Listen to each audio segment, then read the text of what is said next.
Please subscribe to Face TV Africa and turn the notification on. Face TV Africa, ẹ jọ̀ọ́ ẹ subscribe, hete. Face TV was Swoby.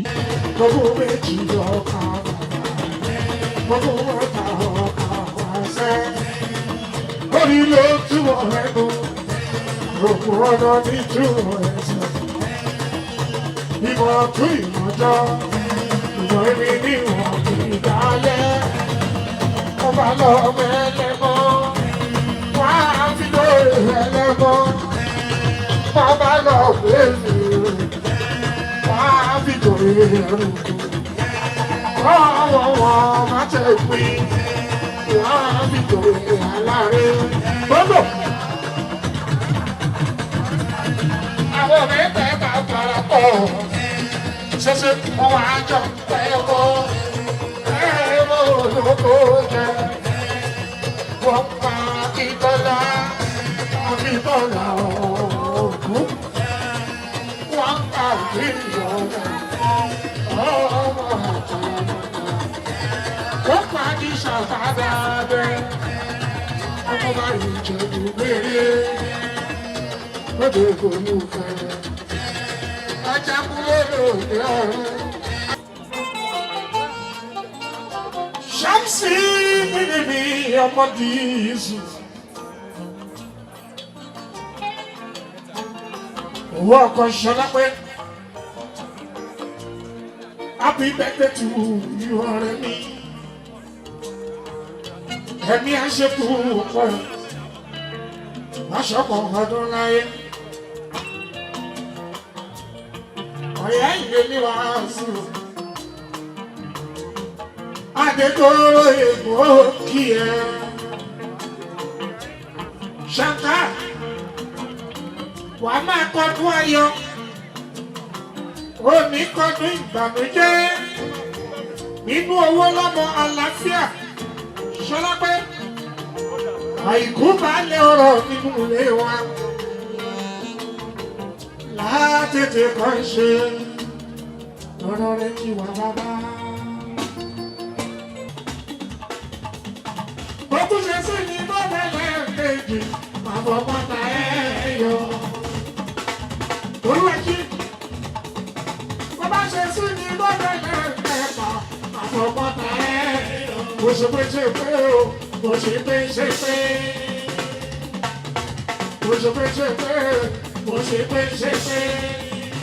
Ṣé pé tí mo wí olúwa náà Lagos tàbí fọpọ́tà wọ́n yọ. Ṣé pé tí mo wí báyìí kù jẹ́ náà tàbí fọpọ́tà wọ́n yọ. Ó bá ṣàtì kó bá ń lẹ́. Èkó, onígbò bá ṣàtì bá ń lẹ́.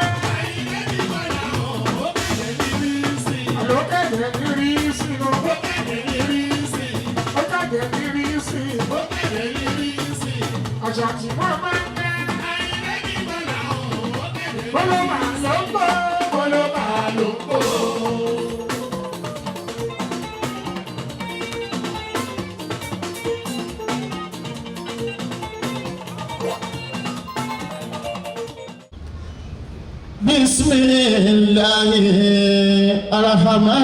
Bismillahirrahmanirrahim wa bihi nasta'in.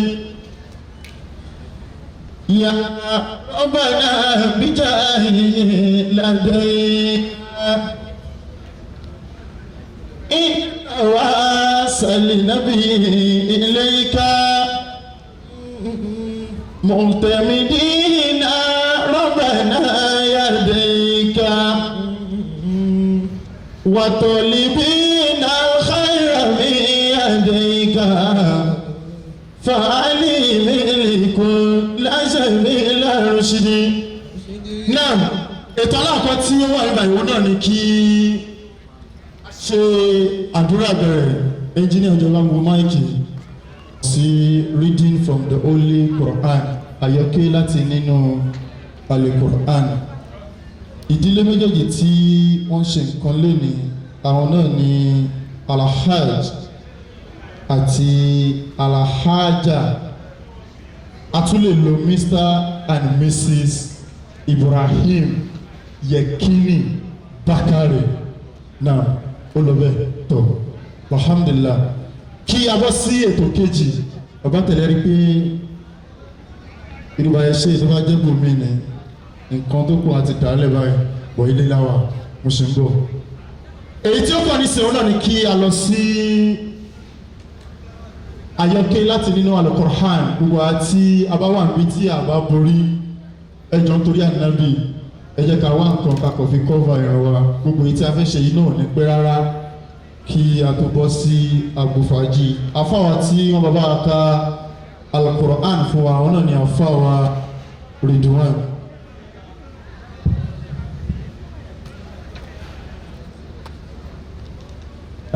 أعوذ بالله من الشيطان الرجيم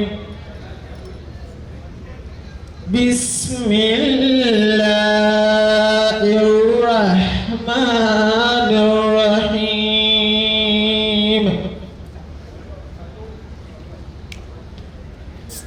إذا وقعت الواقعة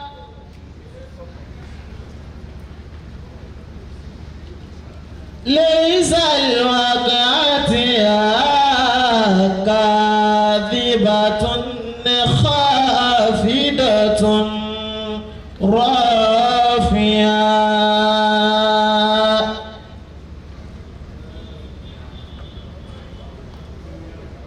إذا رجت الأرض رجا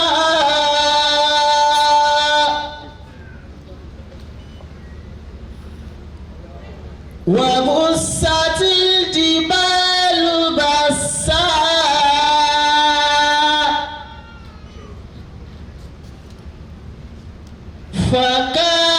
فكانت هباء منبثا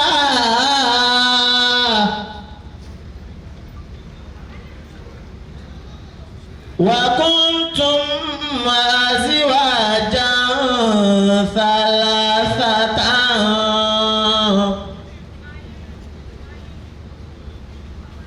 فأصحاب الميمنة ما أصحاب الميمنة وأصحاب المشيمة ما أصحاب المشيمة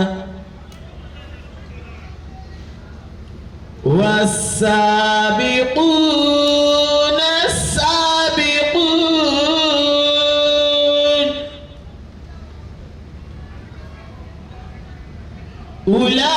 أولئك المقربون في جنات النعيم ثلة من الأولين وقليل من الآخرين صدق الله مولانا العظيم. bàbá tẹ̀lé mo mọ̀ pé mo yí Al-Qur'an ọ̀dọ̀ títí yín nìkan ni mo ti fẹ́ kẹ́ fún Al-Qur'an ká má dá àwọn èèyàn láàmú lẹ́yìn ẹ̀yin ẹni tó bá mọ̀ pé òun nífẹ̀ẹ́ yín pé mo nífẹ̀ẹ́ bàbá tẹ̀lé kó sanwó Al-Qur'an láàrin ìṣẹ́jú kan. Qur'anu Rabbi Qur'anu Rabbi hudan wa nurun li kulli qalbi. Ẹni tó bá nífẹ̀ẹ́ bàbá tẹ̀lé láàrin ìṣẹ́jú kan àfẹ́ dára dúró ẹ ṣe mọ̀ ìyá wa. Allah Qur'anu Rabbi Qur'anu Rabbi hudan wa nurun li kulli qalbi.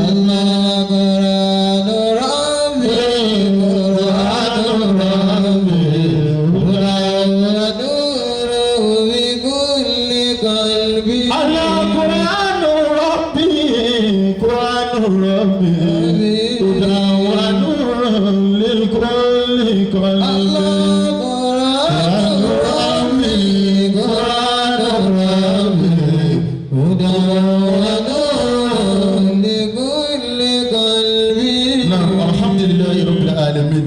Ètò tí ó kàn nísìnyí òun náà ni ètò ẹlẹ́kẹta nínú ètò mẹ́fà. Mo ti ní gbogbo nǹkan táwọn lò ní ju 1 hour 30 minutes lọ kí a má bàa dáhùn yàn dúró. 1 hour 30 minutes. Now, ètò tí ó kàn nísìnyí òun náà ni ọpẹ́. Bàbá tẹ̀lé àbí èyí tó ṣẹlẹ̀ lé ní òótọ́ pẹ́.